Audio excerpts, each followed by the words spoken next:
નમસ્કાર દર્શક મિત્રો, ઇન્ડિયા ન્યૂઝ ગુજરાતમાં આપનું સ્વાગત છે। હું હર્ષ રાઠોડ। દર્શક મિત્રો, શંકરાચાર્ય અવિમુક્તેશ્વરાનંદ પર જે આરોપ લગાવવામાં આવ્યા છે અને જે આરોપ લાગ્યા છે હવે તે ધીરે ધીરે સિદ્ધ થઈ રહ્યા છે। આપને જણાવી દઈએ કે જ્યારે શંકરાચાર્ય અવિમુક્તેશ્વરાનંદ પર યૌન શોષણનો મામલો સામે આવ્યો છે, એ પણ બાળ યૌન શોષણનો મામલો છે। દર્શક મિત્રો, આપને હું જણાવવા માંગુ છું કે મારી પાછળ જે સ્ક્રીન છે તેના ઉપર આ ફોટો લાગેલો છે અવિમુક્તેશ્વરાનંદ સ્વામી મહારાજનો છે અને તે અત્યારે હાલ બાળ યૌન શોષણના મામલાની અંદર અત્યારે હાલ તેમના ઉપર ઘેરાયેલા છે વાદળો, કાળા વાદળો ઘેરાયેલા છે। કારણ કે અત્યારે હાલ પુષ્ટિ થઈ રહી છે, મેડિકલ રિપોર્ટ સામે આવી ગયા છે। બાળકોએ જ્યારે તેમના ઉપર બાઇટ પણ આપી છે અને કહ્યું છે કે અવિમુક્તેશ્વરાનંદ મહારાજ જ્યારે અમારી સાથે શોષણ કરતા હતા। દર્શક મિત્રો, આ એક ખૂબ જ મોટી બાબત છે અને આ મોટી બાબત એટલા માટે છે કારણ કે તે પહેલાં પણ આવા અનેક સંતો, મહારાજો અને સાધુ બાબાઓ આવા યૌન શોષણના મામલાઓમાં સામે આવ્યા છે અને અત્યારે હાલ ફરી એક વખત દેશની અંદર ચર્ચાનો વિષય બની ગયો છે। દર્શક મિત્રો, આ એટલો મોટો મુદ્દો થઈ ગયો છે કારણ કે અત્યારે હાલ સાધુ સંતો ઉપર અત્યારે આરોપો લાગી રહ્યા છે અને આરોપો નાના નથી, મોટા આરોપો છે, બાળ શોષણના આરોપો છે। આ સાથે હું આપને જણાવું કે જ્યારે સ્વામી અવિમુક્તેશ્વરાનંદના આગોતરા જામીન જે છે તે હાઈકોર્ટની અંદર આવતીકાલે સુનાવણી થઈ જશે અને તેમના ઉપર જે આરોપો લાગેલા છે તે આરોપોને લઈને અત્યારે હાલ જે બાળકે બાઇટ આપી છે તેની અંદર તેમને નિવેદન આપ્યું છે। બાળકે કહ્યું છે કે જ્યારે માઘ મેળાની અંદર, મૌની અમાવસ્યાની અંદર જ્યારે આ માઘ મેળામાં અવિમુક્તેશ્વરાનંદ મહારાજે અમારી સાથે શોષણ કર્યું હતું। દર્શક મિત્રો, જ્યારે કોઈ આવા બાળકો આવી વાત કરે તો એક જ ખૂબ દુઃખદ વાત છે કારણ કે જગતગુરુ શંકરાચાર્યની પદવી ઉપર છે અને તેમના ઉપર આ આરોપ લાગ્યા છે અને આ આરોપ હવે ધીરે ધીરે સિદ્ધ થઈ રહ્યા છે। તો દર્શક મિત્રો, હું આપને એટલા માટે જણાવવા માંગુ છું કારણ કે આસ્થા, શ્રદ્ધા, વિશ્વાસ આ એક સામે આવી રહ્યા છે। એક જ લીટીના પારદર્શિતાની વાત કરવામાં આવે તો તમામ લોકોની આ આસ્થા, શ્રદ્ધા અને વિશ્વાસ સાથે એક મોટો ભેદ ઉકેલાઈ રહ્યો છે અને અનેક ખુલાસા થઈ રહ્યા છે, સામે આવી રહ્યું છે। કારણ કે હું આપને જણાવી દઉં કે અવિમુક્તેશ્વરાનંદ ઉપર જે આરોપ છે તે આરોપ અત્યારે શું છે, સગીર બાળકો સાથે ખરાબ કૃત્ય થયું।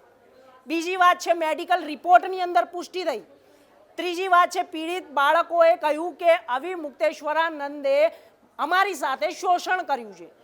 ચોથી વાત છે પોલીસ તેજ બહાદુર સપ્રુ જે વકીલ છે તેમના દ્વારા તેમને હોસ્પિટલને લઈ જવા માટેની તેમને વાત કરી હતી અને ત્યાં તેમની સાથે મેડિકલ તપાસ કરાવી હતી। બીજી વાત છે 16 જાન્યુઆરીએ માઘ મેળા દરમિયાન, મૌની અમાવસ્યાની જે માઘ મેળા દરમિયાન તેમને આ બાળકો સાથે શોષણ કર્યું હતું। દર્શક મિત્રો, આ આરોપ નાના નથી અને આ આરોપ એટલા માટે લાગ્યા છે કારણ કે તેમને શોષણ કર્યું છે।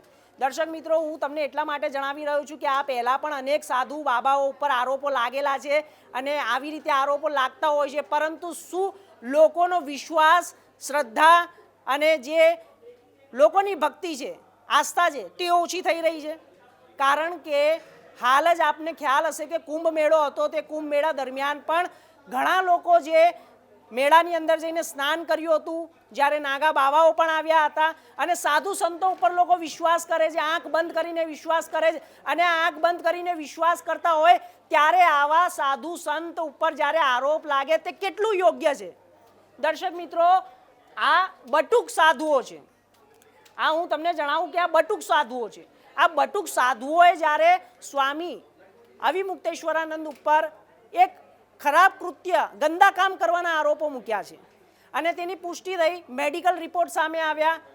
બાળકોએ ઇન્ટરવ્યૂમાં કહ્યું કારણ કે જ્યારે જગતગુરુ શંકરાચાર્યની પદવી ઉપર, ગાદીપતિ ઉપર બેઠેલા અવિમુક્તેશ્વરાનંદ ઉપર આવા આરોપો લાગે છે તે હવે કેટલા સાચા છે, કેટલા ખોટા છે તે આવનારો સમય બતાવશે।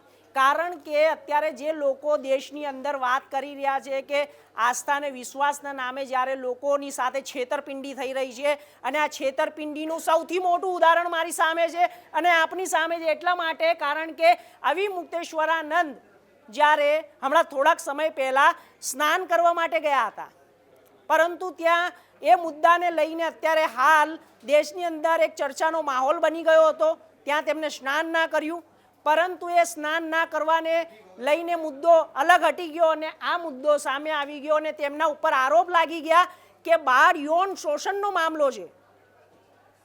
ખોટો કે સાચો? દર્શક મિત્રો, આવનારો સમય બતાવશે. આવતીકાલે હાઈકોર્ટની અંદર સુનાવણી થવાની છે તેમની, અને સુનાવણી દરમિયાન શું સામે આવશે તે પણ હું આપને જણાવીશ, પરંતુ એ આવતીકાલનો વિષય છે. દર્શક મિત્રો, હું આખું તમને સત્તાવાર તમને જાણકારી આપું છું. બુધવારની વાત છે. શંકરાચાર્ય અવિમુક્તેશ્વરાનંદ ઉપર જ્યારે કેસ દાખલ કરવામાં આવ્યો હતો અને આ સાથે આશુતોષ મહારાજે પ્રયાગરાજની અંદર કેસ દાખલ કર્યો હતો. આ આશુતોષ મહારાજ છે. આ તમને હું જણાવું છું, એ આશુતોષ મહારાજ છે, કારણ કે હું કેમેરામેનને કહીશ તમે આશુતોષ મહારાજની આ તસવીરને બતાવો. તસવીરને એટલા માટે બતાવો કારણ કે આ આશુતોષ મહારાજ છે. તેમને અવિમુક્તેશ્વરાનંદ તેમના ઉપર કેસ દાખલ કર્યો. બુધવારની વાત છે અને આ આશુતોષ મહારાજ છે જેમને કેસ દાખલ કર્યો છે. અને આ સાથે જ તેમણે કહ્યું હતું કે અવિમુક્તેશ્વરાનંદ મધ્યપ્રદેશ, ઉત્તરાખંડ, વારાણસીના મઠોમાં, આશ્રમોમાં વિદ્યાર્થીઓનું યૌન શોષણ કરે છે. દર્શક મિત્રો, એક જ નથી, આની અંદર અનેક અલગ અલગ રાજ્યોના નામ આવ્યા છે. મધ્યપ્રદેશ છે, ઉત્તરાખંડ છે, વારાણસી છે, અને ઉત્તરાખંડની અંદર મઠોની અંદર, આશ્રમોની અંદર વિદ્યાર્થીઓનું યૌન શોષણ થઈ રહ્યું છે. તો દર્શક મિત્રો, આપને એટલા માટે જણાવી રહ્યો છું કારણ કે જે લોકો સાધુ સંત ઉપર વિશ્વાસ કરે છે અને તેમના બાળકોને આશ્રમોમાં મોકલતા હોય છે, તો તે લોકો માટે પણ અત્યારે હાલ ચેતવવાની જરૂર છે.